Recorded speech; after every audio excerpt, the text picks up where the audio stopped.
अस्सलामुअलैकुम प्यारे बच्चों, कैसे हैं? उम्मीद करता हूँ कि आप सब लोग खैरियत से होंगे, ठीक ठाक होंगे और अपनी लाइफ को एंजॉय कर रहे हैं। आज हम पढ़ेंगे क्लास 9 मैथमेटिक्स एक्सरसाइज 1.5 का question number 2। Sindh text book board में क्लास 9 की मैथ है, जिसमें आज हम पढ़ने जा रहे हैं सवाल नंबर दूसरा एक्सरसाइज 1.5। क्या आप सब लोग रेडी हैं? यस। ओके, तो लेट्स गो। पहले तो हम ये ध्यान में रखेंगे कि हमारा सवाल हमसे क्या पूछता है। सवाल में लिखा है identify real and imaginary parts, यानी आप पता करो कि रियल पार्ट कौन सा है और इमेजिनरी पार्ट कौन सा है इस सवाल में। किस सवाल में? ये वाला। ठीक है जी। Yes sir. तो फॉलोइंग कॉम्प्लेक्स नंबर, ये कॉम्प्लेक्स नंबर है। हमें कैसे पता चले ये कॉम्प्लेक्स नंबर है मुज़म्मिल? क्योंकि इनमें आयोटा लिखा हुआ है, इसलिए ये कॉम्प्लेक्स नंबर है। ठीक है, तो हमें ये पता करना है कि इसमें रियल पार्ट कौन सा है और इमेजिनरी पार्ट कौन सा है। तो आपने क्या करना है कि जिसके साथ आयोटा नहीं लिखा हुआ वो रियल पार्ट है। रियल पार्ट इज, इसमें रियल पार्ट कौन सा है? जिसके साथ आई नहीं लिखा हुआ, विच इज 1। और इमेजिनरी पार्ट क्या है? जिसके साथ आई लिखा हुआ है। Imaginary part 2। ठीक है, तो आयोटा वाले को क्या बोलते हैं? कौन सा पार्ट है? Imaginary part. और बगैर आयोटा वाले को क्या बोलते हैं? Real part. अच्छा चले, तो ये बताएं इसमें ये वाला हिस्सा क्या है? इमेजिनरी पार्ट है। तो मैं अगर रियल पार्ट लिखना चाहता हूँ तो वो क्या लिखूं? 4। और इमेजिनरी पार्ट में 9। इमेजिनरी पार्ट इज 9 आयोटा, या जस्ट 9 भी आप लिख सकते हैं, या आप इसके साथ बेशक आयोटा लगा दें, कोई मसला नहीं। सही है, ओके। और उसके बाद ये वाला देखें -5। -5 क्या है? इसका रियल पार्ट है। अच्छा, ये एक ही बात है, आप ऐसे लिखें या ऐसे लिखें। जब आप किसी भी कॉम्प्लेक्स नंबर को ब्रैकेट्स में लिखते हैं तो इसका मतलब होता है कि जो सेकंड वाला हिस्सा है, जो सेकंड पार्ट है, उसके साथ आई लगा हुआ है। यानी मैं इसी सवाल को ऐसे लिख सकता हूँ, -5 + 6 आयोटा। ऐसे लिखो या ऐसे लिखो, लेकिन जब ऐसा आयोटा लिखते हैं तो फिर इसके साथ ब्रैकेट नहीं देते। अब मुझे ये समझ आया कि -5 रियल पार्ट है और 6 जो है इमेजिनरी पार्ट है। तो रियल पार्ट -5 और imaginary part is sir, one question है सर कि जब तो 6 का हमने लिखा है उसका आई भी लगाया होगा, जैसे 6 का मतलब नहीं हुआ।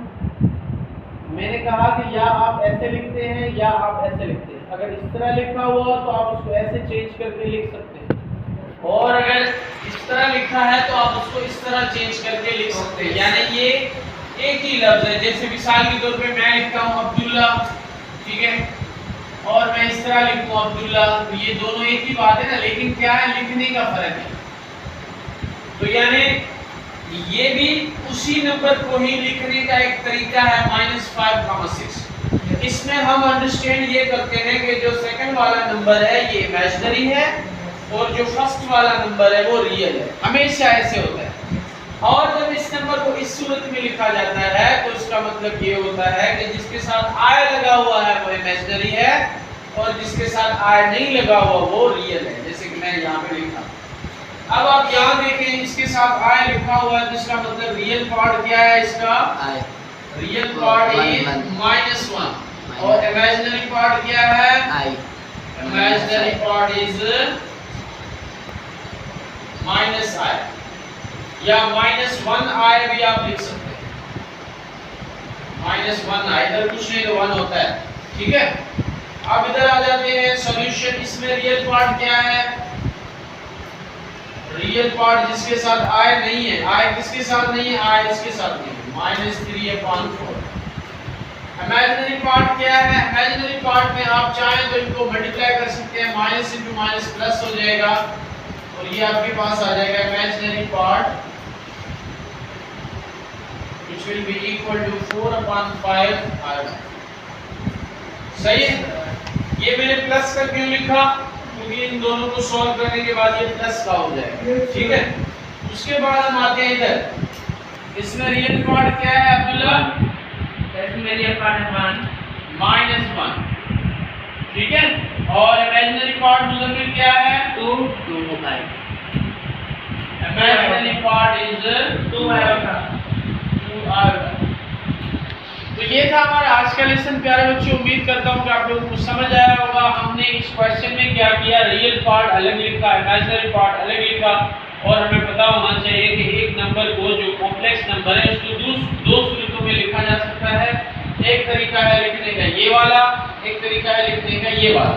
अगर आपके पास इस तरह नंबर लिखा हुआ है और आपसे कोई पूछे कि इसमें रियल पार्ट कौन सा है, इमेजिनरी पार्ट कौन सा है, तो जो पहला हिस्सा होगा वो रियल होगा, जो दूसरा हिस्सा होगा वो इमेजिनरी होगा। ये अंडरस्टूड है।